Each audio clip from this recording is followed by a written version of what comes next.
मेरे बच्चों, हिंदी बोधशिला के YouTube चैनल के पटल पर आप सभी का स्वागत है। जैसा कि आप लोगों को अवगत कराया गया है कि RO से संबंधित एक फ्री क्लास चल रही है, जिसमें आज हम लोग दूसरे चैप्टर के कुछ पार्ट्स को उठाएंगे। पहले में हम लोगों ने विलोम को क्लियर किया है। दूसरे चैप्टर के रूप में हम लोगों ने तत्सम तद्भव को उठाया है, जिसमें तद्भव तत्सम की पूरी भूमिका, शब्दों का वाच्यार्थ आदि पिछले वीडियो में हमने क्लियर कर लिया है। अब आते हैं एक चैप्टर लेकर के कि तत्सम से तद्भव बनने के क्या कारण है।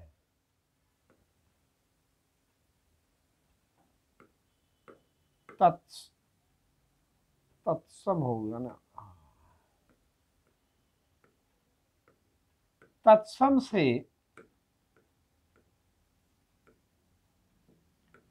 तद्भव बनने के कारण। आज हम लोग मेरे बच्चों इस पर कुछ विचार करते हुए अब आगे बढ़ेंगे कि तद्भव से तत्सम कैसे बनता है, क्यों बनता है, तत्सम से तद्भव बनने के कारण क्या कारण है कि तत्सम जबकि अपने आप में एक परिनिष्ठ, प्रांजल, विशुद्ध, परमार्जित शब्दकोश होते हुए भी उसका विकृत रूप साहित्य में प्रतिष्ठित हो जाता है और एक अलग का शब्दकोश तैयार हो जाता है, जिसे हम लोग तद्भव शब्द कहते हैं। तो अब यहां पर एक प्रश्न आता है मस्तिष्क में कि तत्सम जब इतना प्रांजल, इतना विशुद्ध, इतना परमार्जित शब्दकोश है, तो तद्भव क्यों बना था? उसी क्यों को आज हम लोग यहां पर चर्चा करेंगे कि तत्सम से तद्भव क्यों बन जाते हैं। तो जिसमें पहला आता है मेरे बच्चों, इसके पहले कारण में अगर हम देखें, विचार करें, तो पहला कारण बनता है इसका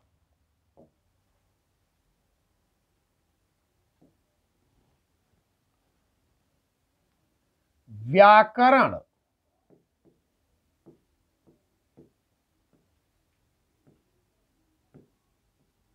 के ज्ञान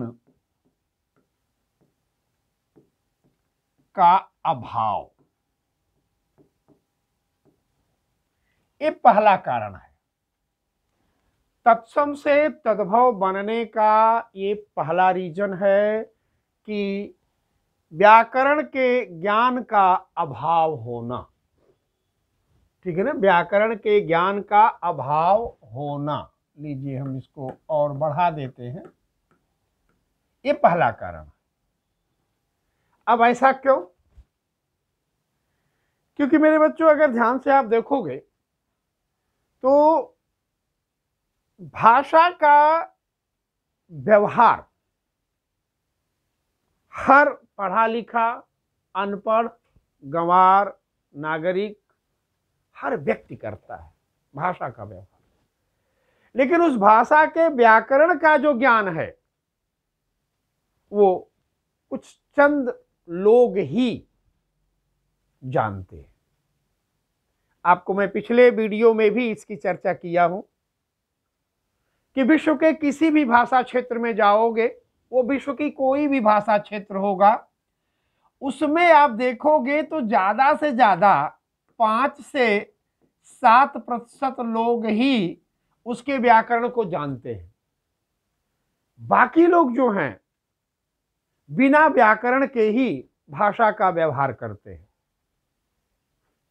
अब जब बिना व्याकरण के भाषा का व्यवहार कर रहे हैं तो उनके प्रवृत्ति में क्या आएगा, ये जानिए आप। उनके प्रवृत्ति में आएगा मुख सुख। दूसरा यहां पर जन्म दे रहा हूं, मुख सुख। ये मुख सुख किसका है? तो ये भाषा प्रवाह है, इसको जानिएगा, भाषा प्रवाह। हमने आपको बताया पिछली क्लास में कि भाषा कठिनता से सरलता की तरफ चलती है, जबकि व्याकरण सरलता से कठिनता की तरफ चलता है। तो जो मुख सुख वाला स्थिति देख रहे हैं, ये भाषा प्रवाह यानी कठिनता से सरलता की तरफ चलने वाला कारण है। इसमें क्या होता है, जैसे अगर हमको बोलना है करपट, अब बोल रहे हैं कपड़ा, हमें बोलना अक्षी, बोल रहे हैं आंख, हमने बोला मिश्रा, फिर बोला मैंने मिसिरा या मिसिर, दोनों में आप देखेंगे उच्चारण में अंतर आएगा। जिह्वा कहे जीभ, गर्दभ गदहा, रात्रि रात, अर्ध आधा। तो एक को बोलने में हमारी जिह्वा को अतिरिक्त प्रयत्न की आवश्यकता पड़ रही है, और वहीं पर उसका तद्भव बोलने में हमारे जिह्वा को थोड़ा रिलीफ या रिलैक्स या क्या बोलते हैं उसको, सहूलियत हो रहा है, जिससे मैं इसको मुख सुख के नाम से जानते हैं। ये मुख सुख के कारण व्याकरण में बहुत सारी विकृतियां आती हैं। आप देखेंगे जब हम आगे पढ़ाएंगे वर्तनी और वाक्य शुद्धि, तो उसमें भी इसका जिक्र आएगा। जैसे हमको कहना है कि 5-6 लोग चले जाओ, तो हम क्या बोलेंगे? 5-6 लोग चले जाओ, बाकी बीच में खा गए। वो किसका कारण है? मुख सुख का, वर्णों का लोप कर देते हैं। जहां हमको एग्जैक्ट प्रोनाउंसिएशन करना है, जिह्वा को एक प्रयत्न की आवश्यकता है, जहां जिह्वा को थोड़ा कष्ट हो सकता है, भाषा के प्रवाह के कारण हम उस क्लिष्टता को छोड़ देते हैं, दुरूहता को छोड़ देते हैं, जिससे शब्द की प्रांजलता भ्रष्ट हो जाती है और वह तद्भव बन जाता है। गांव में आप सुनते हो कि नरक कहे नरक, काष्ठ काठ, पुत्र पूत, बहुत सारे ऐसे शब्द आएंगे जिसमें आप देखेंगे कि तत्सम की अपेक्षा तद्भव के उच्चारण में जिह्वा को आराम मिलता है। ये आराम भाषा प्रवाह का है।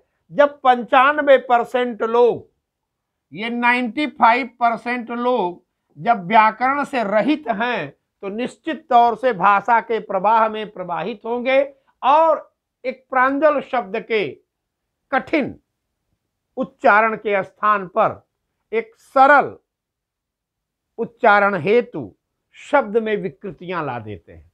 वही विकृतियां जब साहित्य के अन्य विधाओं में प्रतिष्ठित हो जाती हैं, शब्दकोश में प्रतिष्ठित हो जाती हैं, तो एक अलग वर्ग का शब्दकोश तैयार होता है, जिसे हम लोग क्या कहते हैं? तद्भव शब्द। तो ये दूसरा रीजन है मेरे बच्चों, मुख सुख। अब इसके आगे अगर चलेंगे तो इसमें भाषा का प्रवाह भी हमने देख लिया। अब आते हैं साहित्यिक विधाओं में इनका जो सबसे ज्यादा प्रयोग होता है। यहां तीसरा पर हमने इनका अर्थ दे दिया, साहित्यिक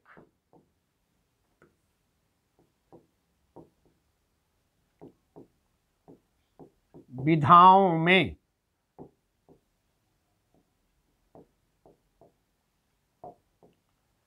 अधिकाधिक प्रयोग।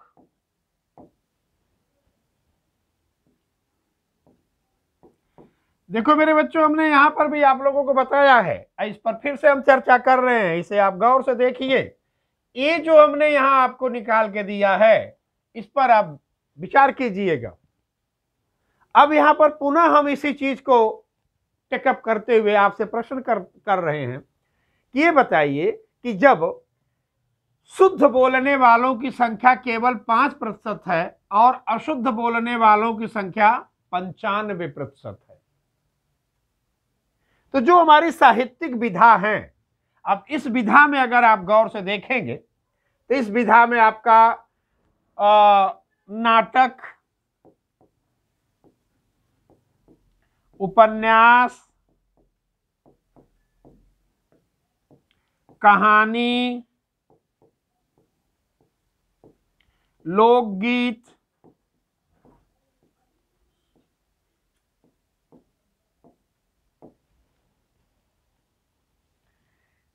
सिनेमा,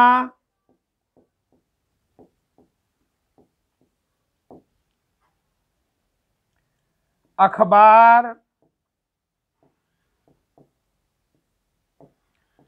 पत्र, पत्रिका आदि, ये सारे के सारे चीजों में किसके शब्दों का अधिकाधिक प्रयोग होगा? ये 5% वाले जो शुद्ध बोल रहे हैं उनके शब्दों का इन साहित्यिक विधाओं में अधिकाधिक प्रयोग मिलेगा, या जो 95% लोग गलत शब्द बोल रहे हैं उनके शब्दों का यहां आधिक्य होगा? आधिक्य किसका होगा? शुद्ध बोलने वाले, व्याकरण को जानने वाले 5% लोगों के शब्दावली, या अशुद्ध बोलने वाले, व्याकरण से अनभिज्ञ होने वाले, भाषा के प्रवाह में प्रवाहित होने वाले, अपभ्रंश तद्भव का प्रयोग करने वाले 95%, या इनका शब्दावली अधिकाधिक प्रयोग होगा? तो जनरल सी बात है कि जो 95% लोग हैं इन्हीं लोगों के शब्दावली का इनमें अधिकाधिक प्रयोग होगा। अब वहां पर वो शर्त आ जाती है, किसी भी शब्द का प्राण क्या होता है? तो उस शब्द का प्राण होता है शब्द का संचरण। जो शब्द हमारे आपके बीच में जितना अधिक संचरित होंगे वो उतना प्राणवान, ऊर्जावान, अर्थबोध से परिपूर्ण होंगे, सरल होंगे, सुगम होंगे, सामान्य माने जाएंगे। और जो शब्द हमारे और आपके बीच में संचरण से रहित हैं या बहुत रेयर कभी संचरण में आ जाते हैं, वे बड़े क्लिष्ट माने जाएंगे, दुरूह माने जाएंगे, कठिन माने जाएंगे, और उनका अर्थबोध हमेशा बाधित रहेगा। ये चीजें अपने अर्थबोधता के साथ चलेंगी तो निश्चित है कि 95% लोगों के शब्दों का यहां पर अधिकाधिक प्रयोग होगा। इस कारण भी जो तत्सम है वो तद्भव बन जाता है।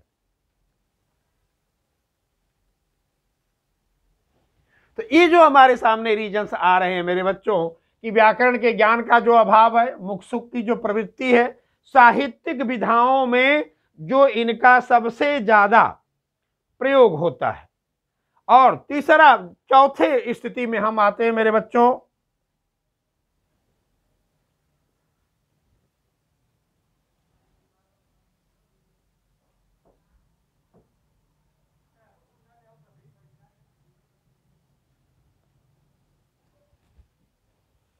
पांचवें स्थान पर।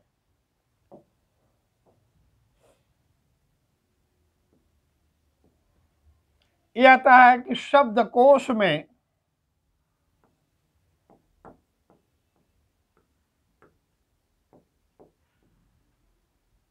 स्थान, शब्दकोश में स्थान, यानी जब ये 95% लोगों का शब्दावली हमारे साहित्यिक विधाओं में, नाटक, उपन्यास, कहानी, लोकगीत, सिनेमा, अखबार आदि आदि आदि में जब प्रयुक्त होने लगता है तो वह हमारी भाषा के शब्दकोश में भी प्रतिष्ठित हो जाता है। और भाषा के शब्दकोश में प्रतिष्ठित होना उस शब्द की प्रतिष्ठा है। इसीलिए तत्सम से तद्भव बने, और जो तद्भव बने वो प्रतिष्ठित हुए। प्रतिष्ठित इसीलिए क्योंकि साहित्य के सभी विधाओं में उन्हीं स्तर के शब्दों का प्रयोग हुआ। ठीक है, और बोलने वालों की संख्या आपके सामने है। तो ये जो 4-5 रीजन आप देख रहे हैं यहां पर मेरे बच्चों, इसी रीजन के कारण जो तत्सम है वो तद्भव के रूप में परिवर्तित हो जाता है, जिसमें सबसे बड़ा जो रीजन है वो है व्याकरण की अनभिज्ञता और भाषा का प्रवाह। व्याकरण की अनभिज्ञता और दूसरा है भाषा का प्रवाह। भाषा का प्रवाह के बारे में हमने आपको बता दिया कि भाषा हमेशा कठिनता से सरलता की तरफ चलती है। मानव प्रवृत्ति मतलब कि अपने सुख, कहिए सुख की चाह होती है या उसे आलस्य होता है, वो कठिनता से भागता है। मानव प्रवृत्ति है पूरी, कठिनता से भागता है। ठीक है, तो ऐसी स्थिति में जिसे व्याकरण का ज्ञान नहीं है वो कठिनता, कठिन शब्दों के उच्चारण के का झंझट अपने सिर पे नहीं लेगा, वो उसके स्थान पर उसी का सरल रूप बना करके प्रस्तुत करता है। तो मेरे बच्चों ये दो रीजन, अरे ये जो तत्भव तत्सम से तद्भव बनने का कारण है वो आपके सामने मैंने यहाँ पर उपस्थित किया। अब नेक्स्ट क्लास पर हम, अरे नेक्स्ट चैप्टर हम लोग अख्तियार करेंगे कि तत्सम तद्भव की पहचान कैसे करें। ठीक मेरे बच्चों, अब यहां पर हम आते हैं तत्सम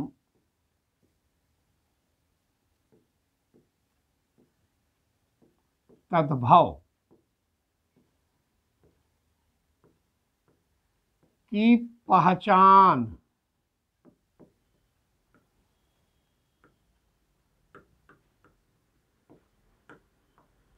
कैसे करें,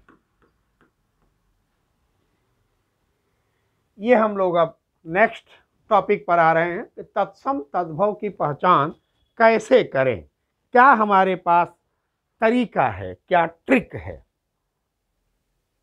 तो उसके बारे में हम थोड़ा सा आप लोगों को यहाँ पर आगाह कर रहा हूं, उसे आप ध्यान से देखिए।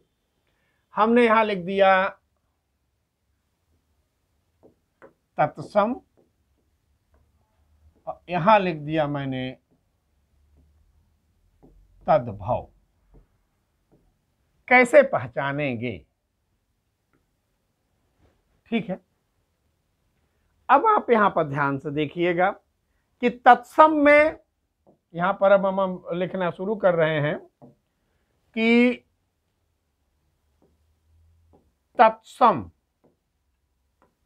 शब्द में अर्धाक्षर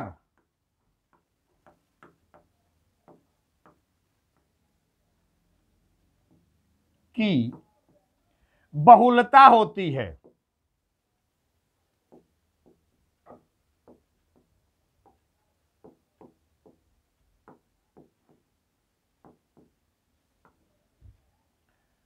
जबकि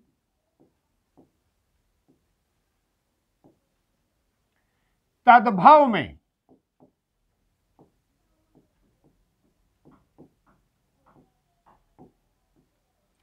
अर्धाक्षरों की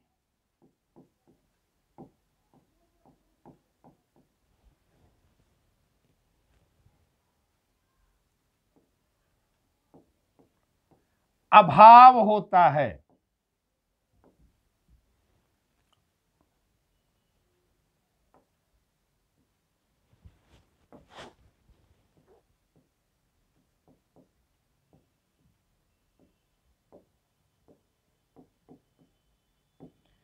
ये पहला लक्षण की स्थिति बन रही मेरे बच्चों, इस पर ध्यान दीजिएगा। एक आ रहा तत्सम शब्दों में अर्धाक्षर, अर्धाक्षर की बहुलता होती है, जबकि तद्भव शब्द में अर्धाक्षरों का अभाव होता है।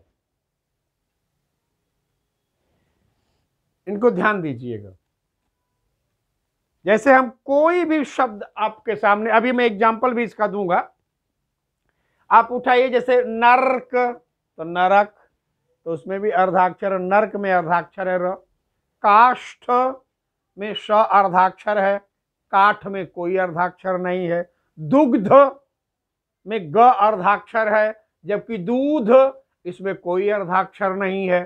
रात्रि में त अर्धाक्षर है, जबकि रात में कोई अर्धाक्षर नहीं है। दर्शन में र अर्धाक्षर की स्थिति बना रहा है, जबकि दर्शन में कोई अर्धाक्षर नहीं है। दंत में न अर्धाक्षर है, जबकि दांत में कोई अर्धाक्षर नहीं है। तो आप देखेंगे कि तत्सम के शब्दों में अर्धाक्षरों की बहुलता होती है, जबकि तद्भव के शब्दों में अर्धाक्षरों का अभाव रहता है। ये पहला लक्षण है। आप इससे भी तत्सम से तद्भव की पहचान कर सकते हैं मेरे बच्चों। हमने बोला अंगुष्ठा, अंगूठा श अर्धाक्षर है। ओके, अब नेक्स्ट पर, नेक्स्ट क्या कह रहा है कि तत्सम शब्दों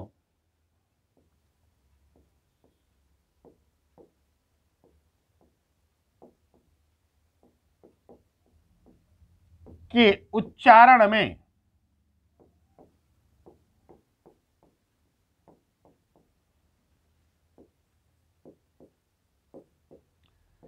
कठिनता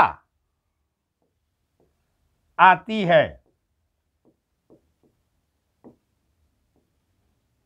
जबकि तद्भव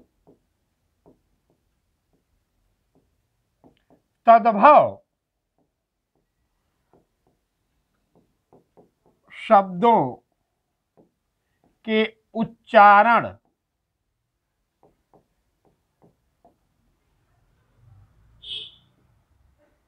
में सहजता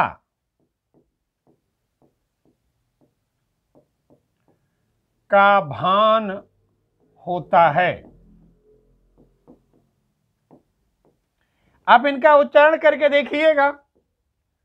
तत्सम के शब्दों, तत्सम शब्दों का अगर आप उच्चारण कर रहे हैं तो आपके जिह्वा को थोड़ी सी कठिनता का भाव आएगा, कठिनता उसे महसूस होगी। तत्सम शब्दों के उच्चारण में कठिनता आती है, जबकि तद्भव शब्दों के उच्चारण में सहजता का भाव आता है।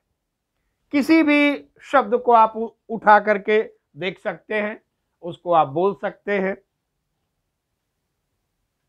जैसे मैंने बोला अर्धरात्रि, अर्धरात्रि, आधी रात, अर्धरात्रि और आधी रात बोल करके देखिए आप।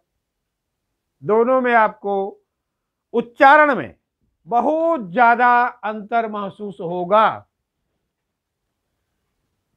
ठीक है, एक में सहजता आएगी, एक में कठिनता आएगी मेरे बच्चों।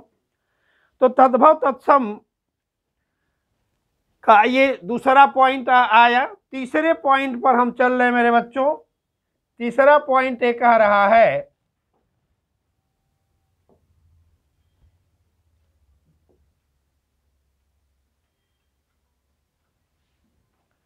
तद्भव और तत्सम का जो ये तीसरा पॉइंट है कि तत्सम का प्रथमाक्षर तद्भव का प्रथमाक्षर होता है। ठीक है, यानी तत्सम का प्रथमाक्षर ही तद्भव का प्रथमाक्षर बनता है।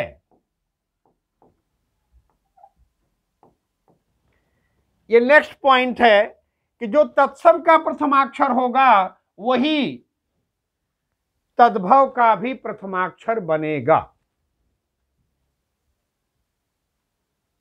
ठीक बच्चों, आप किसी भी शब्द को उठा करके आप देखिए, कोई भी शब्द अगर है तो आप उसमें देखेंगे, जैसे मान लीजिए कि मैं बोला घृत, क्या हो गया, प्रथमाक्षर क्या है, घ, यहां क्या हो गया, घी। हमने बोला पुत्र, तद्भव में हुआ पूत। तो जो तत्सम का प्रथमाक्षर है वही तद्भव का प्रथमाक्षर बनता है। ठीक मेरे बच्चों, अब ऐसी स्थिति में जितने पॉइंट्स अभी हमने आपके सामने रखे हैं उन्हीं पॉइंटों को थोड़ा सा और हाईलाइट करते हुए मैं आपके सामने यहां पर रख रहा हूं। आप ध्यान से देखिएगा, यहां पर हमने लिखा अंग प्रोक्षा, ध्यान दीजिएगा, और यहां क्या है, अंगोछा। तो पहला चीज कि आप ये देखिए, इसका प्रथमाक्षर अ है तो इसका भी प्रथमाक्षर अ है। दूसरा आपने देखा कि इसमें प्रोक्षा में र आधा है, यहां पर आपको कोई भी आधा वर्ण नहीं मिलेगा। यहां है अमावस्या, तो देखिए इसका भी प्रथमाक्षर अ है और अमावस इसका भी प्रथमाक्षर अ है, पर इसमें क्या है, अर्धाक्षर है, स अर्धाक्षर है, यहां आपको अर्धाक्षर नहीं मिलेगा। यहां मिला आपको आश्चर्य, और यहां क्या है, अचरज, यहां भी अ है प्रथमाक्षर, यहां भी अ है प्रथमाक्षर। इसमें अर्धाक्षर है और तद्भव में अर्धाक्षर नहीं है। इसका उच्चारण कठिन है, इसका उच्चारण सहज है। ठीक इसी तरह से हड्डी, अस्थि, ये तो अस्थि का हड्डी उल्टा यहां पर प्रिंट हो गया है, इसको हटाते हैं। आभीर, अहीर, तो इसका भी प्रथमाक्षर अ है, इसका भी प्रथमाक्षर अ है। अगणित, अनगिनत, इनके प्रथमाक्षर सेम है। तो ऐसी स्थिति में इसको थोड़ा इधर ले आए, यहां देखिए अंगुली, अंगूरी, यहां भी प्रथमाक्षर आपको वही आएगा। अस्नेह, अनेह, दोनों की स्थिति बन रही है। तो कहने का तात्पर्य है मेरे बच्चों कि इनमें जो दो तीन लक्षण हमने आपको दिए, पहला कि इनके उच्चारण में मुख जिह्वा को कठिनता और सहूलियत, ये दो चीजें आती हैं। तत्सम का उच्चारण करेंगे तो कठिनता का बोध होता है, और तद्भव का उच्चारण करेंगे तो सरलता का बोध होता है। एक पॉइंट जो हमने आपके सामने रखा था। इसके बाद अगर देखोगे तो तत्सम के शब्दों में आधे अक्षर का प्रयोग बहुलता से मिलेगा, लेकिन तद्भव में आपको आधा अक्षर अपवाद रूप में कहीं मिल जाए तो मिल जाए, अन्यथा नहीं मिलेगा। ये दूसरा लक्षण है पहचानने का। एक तो शब्द आपके सामने आया तो उसका उच्चारण कीजिए, देखिए अगर आपके जिह्वा को थोड़े प्रयत्न की आवश्यकता पड़ रही है और उसमें आधा अक्षर कहीं है तो निश्चित तौर से मान लीजिएगा ये तत्सम यही है।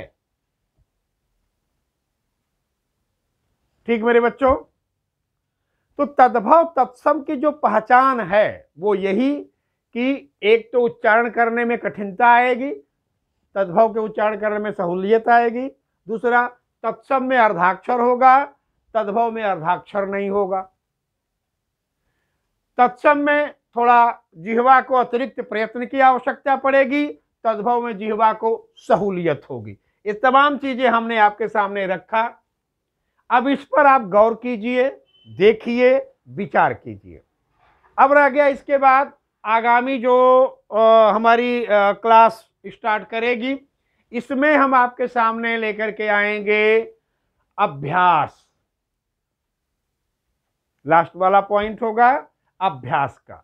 यहां पर मेरे बच्चों अगर आप लोगों को किसी कारणवश कोई कठिनाई आ रही हो, ठीक है, और आपको कोई पॉइंट समझ में नहीं आ रहा हो, तो आप कमेंट बॉक्स में आप अपने प्रश्न डालिए और मैं उसका हर हाल में उत्तर दूंगा। अगली क्लास मेरे बच्चों हम लोग अब प्रैक्टिस पर चलेंगे। जो कंसेप्ट हमें आपको देना था हम लगभग आपको दे दिए हैं, इतना डिटेल तो नहीं किया हूं, पर आपके आरओ की परीक्षा के मद्देनजर जो अनिवार्य टॉपिक या जो अनिवार्य बिंदु थे वे सब हमने आपको प्रोवाइड किया है। अब इस पर थोड़ा प्रयत्न कीजिए आप, क्योंकि अनभ्यासे विषम विद्या अजीर्णम भोजनम विषम। जो कुछ भी आपको शिक्षण में मिल रहा है वो अभ्यास के उपरांत ही आपकी संपत्ति बनेगा। अगर आप उसका अभ्यास नहीं करेंगे तो जीवन भर आपकी संपत्ति नहीं बन पाएगा। ठीक मेरे बच्चों, तो आप इस पर अभ्यास कीजिए। कोई आपको डाउट आता है, कोई प्रश्न बनता है, तो आप जब मर्जी तब मेरे फ़ोन पर भी आप कॉल कर सकते हैं, आप हमसे फ़ोन पर भी पढ़ सकते हैं, ठीक है। और कमेंट बॉक्स में यदि आपने किसी तरह का कोई प्रश्न डाला है तो निश्चित मान के चलिए कि उसका उत्तर अगले वीडियो में हम हर हाल में देते हैं, ठीक मेरे बच्चों। तो इसी के साथ आज की इस क्लास का मैं समापन कर रहा हूं और आशा करता हूं कि आप लोग इस चैनल के प्रचार प्रसार में बढ़ चढ़ करके हिस्सा लेंगे और इसका प्रचार प्रसार करेंगे ताकि सभी बच्चों को ये चीज़ उपलब्ध हो जाए। धन्यवाद मेरे बच्चों।